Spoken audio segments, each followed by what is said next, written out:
आता बातमी बीडमध्ये तिथे ग्रामपंचायतींच्या 38 जागांसाठी पोटनिवडणूक होते। मस्साजोगमध्ये संतोष देशमुख यांच्या निर्घृण हत्येनंतर पोटनिवडणूक होते। ही पोटनिवडणूक बिनविरोध होणार का याकडे सर्वांचं लक्ष लागलंय। तर संतोष देशमुख यांना श्रद्धांजली म्हणून निवडणूक बिनविरोध व्हावी अशी इच्छुकांना विनंती करतो, अशी प्रतिक्रिया धनंजय देशमुख यांनी दिली।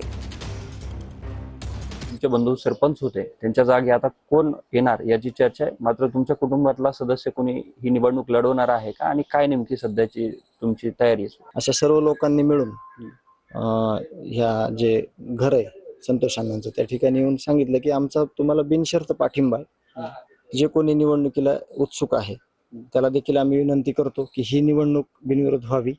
राहिलेला 18 महिन्याचा कालावधी आहे तो संतोष अण्णाला आदरांजली म्हणून, श्रद्धांजली म्हणून आणि त्यांचे काय राहिलेले स्वप्न आहेत ते सर्व गावांनी मिळून आपण पूर्ण करू।